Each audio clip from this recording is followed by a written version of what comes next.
Gujarat university સહિત તમામ સરકારી યુનિવર્સિટીઓ માટે હવે કોમન અભ્યાસક્રમ રાજ્યની 11 સરકારી યુનિવર્સિટીઓમાં લાગુ થશે।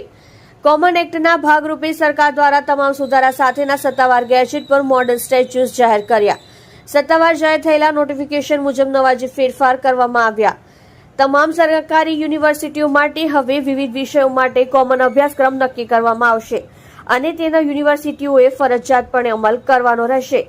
આ સિવાય ડીનની મુદત જે 5 વર્ષની કરવામાં આવી હતી એ ઘટાડીને 3 વર્ષની કરવામાં આવી છે।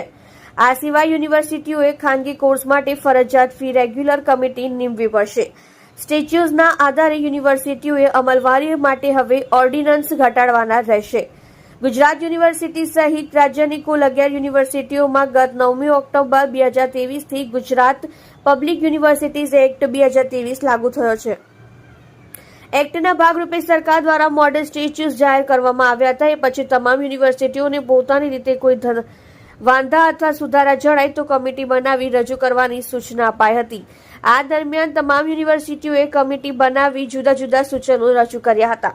યુનિવર્સિટીઓએ મોકલેલ સૂચનાના આધારે જરૂરી ફેરફાર સાથે ગેજેટ જાહેર કરાયું। જો તમામ યુનિવર્સિટીઓએ હવે ફરજિયાતપણે અમલ કરવાનો રહેશે। આ ગેજેટના આધારે યુનિવર્સિટીઓએ હવે અમલવારી માટેના ઓર્ડિનન્સ ઘટાડવાના રહેશે। મુખ્યત્વે જે ફેરફાર કરાયો એમાં કોમન અભ્યાસક્રમનો છે, કારણ કે એનઈપી અંતર્ગત વિદ્યાર્થીઓએ ટ્રાન્સફરની જોગવાઈ કરાયેલી છે, જેથી તમામ યુનિવર્સિટીઓમાં કોમન અભ્યાસક્રમ જરૂરી હોવાથી એ સરકાર દ્વારા જ નક્કી કરવામાં આવશે। આ સિવાય ગુજરાત યુનિવર્સિટી સહિત મોટા ભાગના યુનિવર્સિટીઓ કેમ્પસમાં ખાનગી કોર્સ ચલાવે છે।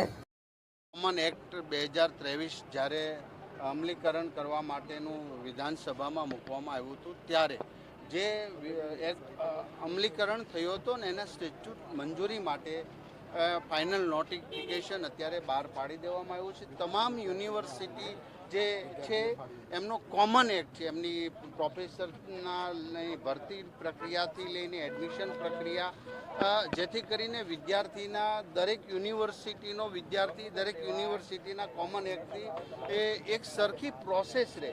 આ હેતુથી કોમન એક્ટ એ યુનિવર્સિટી માટે પણ ખૂબ જરૂરી હતો કે જેથી કરીને સ્વતંત્ર નિર્ણય લઈ વિદ્યાર્થીના હિત માટે। અને એમાં તો એવું પણ છે કે જે 11 યુનિવર્સિટી છે એ યુનિવર્સિટી પોતે એફઆરસી કમિટી પણ નિયુક્ત કરી પ્રાઇવેટ કોલેજના ફી નિયમન કરવા સુધીના એક્ટની અંદર જોગવાઈ છે અને સ્ટેચ્યુટ જે મંજૂર કર્યા છે એનું ફાઇનલ નોટિફિકેશન આદરણીય ઋષિકેશભાઈ પટેલ સાહેબના માર્ગદર્શન નીચે એ સંપૂર્ણ પ્રક્રિયા પૂર્ણ કરવામાં આવી છે। બધી જ બાબતો એના જે નિયમો છે એ તમામ યુનિવર્સિટીને ઓલ ફોર ઓપન જે વેબસાઇટ પર પણ મૂકી દીધા હશે અથવા તો મૂકી દેશે।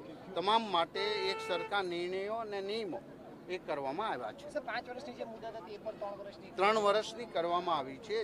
જે પણ નિયમોની અંદર જે નવી શિક્ષા પદ્ધતિની જે ગાઈડલાઈન છે એ પ્રમાણે કરવામાં આવ્યા છે। સર, એક બીજો પ્રશ્ન સર, જે વિદ્યાર્થીઓને આપવાની સાયકલો હોય છે, બોટાદ, રાજકોટ, ગાંધીનગરમાં ધૂળ ખાઈ રહી છે, શું એ શિક્ષણ વિભાગ સાથેના વિભાગ અમારે ત્યાં નથી આવતું, પણ જે અવારનવાર મીડિયાની અંદર મેં વાત જાણી છે। બરાબર, ઓકે, થેન્ક યુ।